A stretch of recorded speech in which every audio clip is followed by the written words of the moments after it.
Alors maintenant on est rentré dans le cœur, maintenant on va revenir au cerveau. Parce que le cerveau, il a besoin de se nourrir aussi. Il a besoin de comprendre.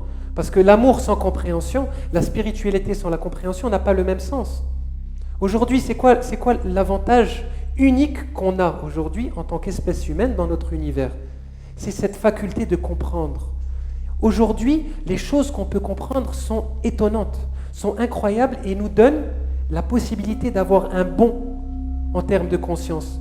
Parce qu'il y a 200, 300 ans, quand on habitait au Maroc et qu'on habitait dans le Haut-Atlas, on ne connaissait pas beaucoup d'autres choses. Donc bien sûr, il y avait une connaissance, il y avait une pureté qui est importante.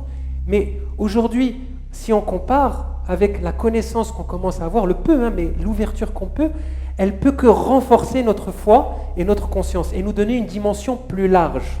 Je ne sais pas si vous me suivez, mais c'est important ce que je dis. Une dimension plus large. Une conscience de l'univers et de nous-mêmes dans l'univers qui est plus large et plus subtile. Et c'est pour ça qu'aujourd'hui on vit ces temps de crise, ces temps de changement. C'est pour nous donner cette possibilité-là. La souffrance, la crise qu'on voit ne sont là que pour ça. Elles nous donnent l'opportunité d'être saisis pour comprendre de façon plus subtile notre dimension. Alors, je vais vous parler d'une expérience qui a été faite, scientifique, qui s'appelle l'intrication quantique. Alors, qui n'a jamais entendu parler de physique quantique? Comme ça, je peux démocratiser un peu plus dans la salle. Tout le monde a entendu parler de physique quantique? Plus ou moins? Non? D'accord. Alors, pour ceux qui n'ont jamais entendu parler de physique quantique, c'est assez simple. C'est la science du microscopique. Et aujourd'hui, dans notre connaissance d'être humain, ce qu'on connaît de plus petit, c'est l'atome. D'ailleurs, qui a été décrit par Jalal-Din Rumi et par d'autres mystiques. Dans notre civilisation arabe, on a parlé d'atomes. Pourtant, on n'avait pas de microscope. Donc, aujourd'hui, on est arrivé à les identifier avec des microscopes. Donc, l'atome est fait d'un noyau qui est dense, qui est matière, et de photons qui tournent. On ne sait pas trop comment, alors il y a des équations, tout ça, mais il y a un phénomène de lumière qui apparaît, qui disparaît. Et toute la physique quantique étudie ce monde du microscopique qui défie toutes les lois de la physique qu'on connaît. Parce que si on rentre dans la physique quantique, si on imagine que l'univers est fait que d'atomes et d'électrons, imaginez que tous les atomes de l'univers baignent dans le même soupe. Ils sont tous liés par ce vide et cette lumière qui traverse. C'est une autre vision de l'univers. Si on va au niveau quantique, c'est que des atomes et des électrons. Pourtant, ça existe, c'est là. Et aujourd'hui, on a quelques découvertes, quelques expériences qui, je pense, nous amènent un éclairage dans notre propre recherche de nous-mêmes et dans notre propre recherche de sens. Parce qu'elles touchent, elles nous touchent. Elles nous touchent dans notre foi, elles nous touchent dans notre place et ce qu'on représente dans l'univers. Donc, cette première expérience, elle concerne des photons.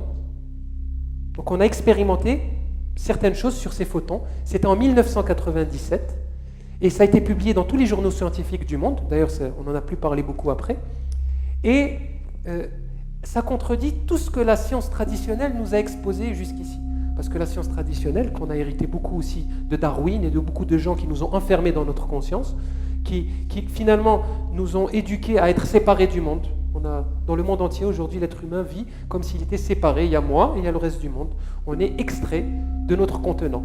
Aujourd'hui, la physique quantique nous démontre autre chose. Donc cette expérience a été réalisée à l'université de Genève, en Suisse, sur la matière de notre monde, soit les particules de lumière appelées photons, dont je vous ai parlé. Et dans ces résultats, continuent d'ébranler les fondements de la sagesse conventionnelle, qui est la science. C'est un ébranlement total. D'ailleurs, Einstein l'appelait de spooky theory.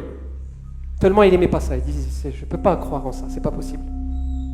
Et elle a été rapportée à plus de 3400 journalistes scientifiques. C'est beaucoup, donc ça a été ce qu'on appelle en anglais peer-reviewed science. C'est-à-dire que c'est des découvertes qui ont été partagées, validées par tout un comité scientifique dans le monde. Scientifiques, ingénieurs de plus de 40 pays. Donc on est quand même dans quelque chose de très sérieux. Donc qu'est-ce qu'ils ont fait? Ils ont fait l'expérience, donc ça c'est à Genève avec leur super matériel, là, à CERN, ils ont des trucs extraordinaires, 60 km sous terre et tout ça, c'est génial. Ils ont décidé de séparer un photon en deux. D'accord? C'est le même, ils l'ont séparé en deux, créant ainsi des jumelles aux propriétés identiques. D'accord? Ils ont ensuite propulsé les deux particules dans des directions opposées, complètement. Donc ils les ont séparées, elles sont parties dans différentes directions opposées. Au bout de leur trajet, elles furent forcées de choisir entre deux routes parfaitement identiques. Vous suivez? Séparées. Après, il y a ce qu'on peut appeler un choix de conscience. Quel chemin je prends? Les scientifiques observèrent à ce moment-là que les deux faisaient le même choix, le même, franchissant le même trajet chaque fois. Et ils l'ont répété. Et c'est pas la théorie de l'observateur, là il ne l'observait pas. C'est très important ce que je dis. À chaque fois qu'elle franchissait ce trajet, l'expérience fut reproduite de la même manière. Les photons intriqués, d'où le nom d'intrication quantique, forment un seul et même objet. Même quand les photons jumeaux sont séparés géographiquement, chacun subit automatiquement la modification effectuée sur l'autre. Ça veut dire quoi? Subhanallah, c'est qu'il y a quelque chose qui les lie par quelque chose qu'on ne comprend pas. Alors on peut l'appeler le quantum, on peut l'appeler la matrice divine, on peut l'appeler Dieu, on peut l'appeler l'amour, mais il y a quelque chose qui les lie dans la physique la plus fondamentale des particules. C'est extraordinaire. C'est-à-dire que si on transmet une information à l'une et on les met à l'autre bout de l'univers, c'est ce qu'on est arrivé à la conclusion. C'est-à-dire qu'un photon peut vibrer avec un autre à l'autre bout de l'univers instantanément, en même temps. C'est-à-dire, c'est quoi la conclusion si vous avancez un peu plus loin? C'est que nous sommes tous interconnectés. D'ailleurs, Bouddha, dans ses textes anciens, est arrivé à cette conclusion. Il a dit que tous les phénomènes de l'univers étaient en interpénétration et en interconnexion. Donc on peut imaginer cette grande toile ou comme une infinité ou comme un. C'est une question de point de vue d'être humain. Mais quand même, scientifiquement, avec nos outils les plus modernes, on est arrivé à cette conclusion-là. Moi, je trouve que c'est un sacré chamboulement dans nos croyances, c'est un sacré chamboulement de notre conception du monde. Alors, je vais pousser un peu l'expérience plus loin. On a fait la même expérience en relation avec l'ADN humain. La même expérience du comportement des photons en présence d'ADN. Et c'est assez extraordinaire. C'est l'expérience, elle s'appelle de Poponine et Garyaev. Ce sont des Russes. Elle a été aussi vérifiée par des centaines de scientifiques. Donc qu'est-ce qu'ils ont fait? Ils ont fait le vide, d'accord, dans un tube spécialement conçu. Et à ce moment-là, ils voulaient voir comment les photons se comportaient dans ce vide. Ok? Ils sont arrivés à quel résultat? Les photons étaient disposés d'une manière totalement désordonnée. On revient à Schrödinger, à tout, ça part dans tous les sens, il n'y a pas d'ordre. C'est à quoi ils s'attendaient d'ailleurs. Ils ont vérifié la théorie de Schrödinger. Étape numéro 2, qu'est-ce qu'ils ont fait? Ils ont placé un échantillon d'ADN dans le tube, un échantillon d'ADN humain. Et qu'est-ce qui s'est passé? Les photons se disposèrent de manière ordonnée autour de l'ADN. Subhanallah. C'est-à-dire que la lumière, l'ADN a amené une énergie qui a permis à la lumière de s'organiser autour, de façon ordonnée. D'accord? Étape 3, après avoir retiré l'ADN du tube, les photons demeurèrent en ordre, même si l'ADN était toujours là. Je ne sais pas si vous imaginez les répercussions, notre influence sur l'univers. Est-ce que vous imaginez? On a retiré, on structure chaque être vivant à partir de ce qu'il est, structure les photons dans leur place. C'est très déroutant. Alors, ils sont partis un peu plus loin. Donc cette expérience a été oubliée pendant un certain nombre d'années. Et puis il y a l'armée américaine qui a décidé de reprendre. Donc ça a été fait par les Russes. C'était en 1993, sur la connexion de l'ADN et des émotions. Donc ils sont repartis de ces résultats-là. Ils ont dit, tiens, on va pousser un peu plus loin. Qu'est-ce qu'ils ont fait?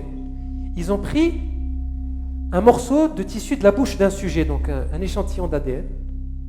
L'échantillon a été isolé. Et donc on a gardé le sujet loin de l'échantillon, séparé. Et on a isolé l'échantillon dans du vide, comme ils l'ont fait la première. Mais partant de cette conclusion, ils se sont dit, on va voir est-ce qu'il y a une influence entre le sujet et l'ADN. Pas mal comme intuition. Et pendant ce temps-là, qu'est-ce qu'ils ont fait? Ils ont mis le sujet dans une salle noire et ils ont commencé à projeter des vidéos pour susciter des émotions en lui. Donc ils ne savaient pas ce qui allait arriver. Donc la peur, l'amour, l'anxiété, ils ont essayé. Et en même temps, ils ont essayé de mesurer ce qui se passait au niveau de l'ADN qui était séparé. Alors, qu'est-ce qu'ils sont arrivés à quelle conclusion? Quand le sujet éprouvait des hauts et des bas émotionnels, ses cellules et son ADN avaient au même moment des fortes réactions électriques.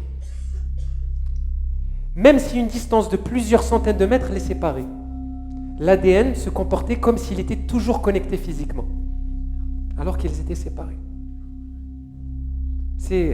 Alors ils ont poussé plus loin l'expérience. Ils se sont dit, mais et la distance, est-ce que ça joue un rôle?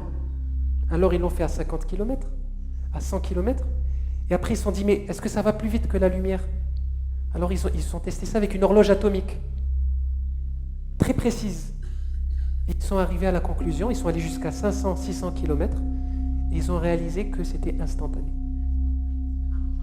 Je ne sais pas si vous imaginez. Alors, une façon de projeter, imaginez-vous qu'à chaque fois que vous serrez la main à quelqu'un, il y a une partie de son ADN qui reste en vous. Hein? Donc s'il ne va pas bien, vous n'allez pas bien.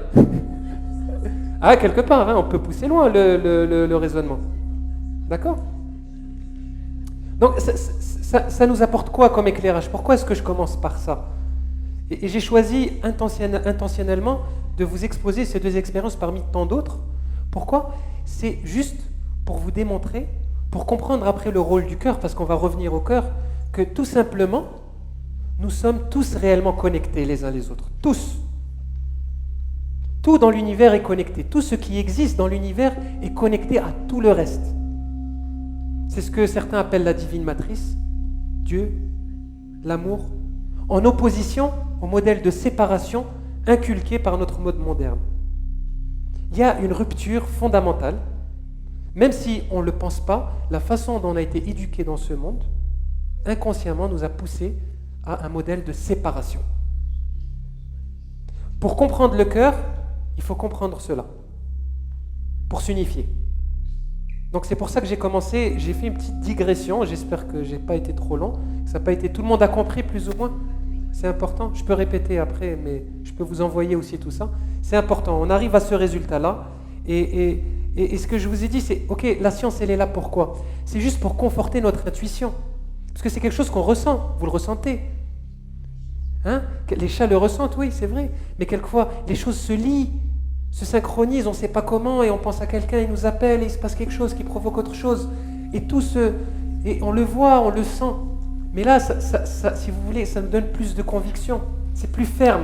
Le fait de le voir, de l'expérimenter, je pense que ça nous apporte un plus. C'est ça ma conclusion. Et ça nous permet d'avoir une conscience plus élargie, parce qu'on le réalise vraiment, à tous les niveaux.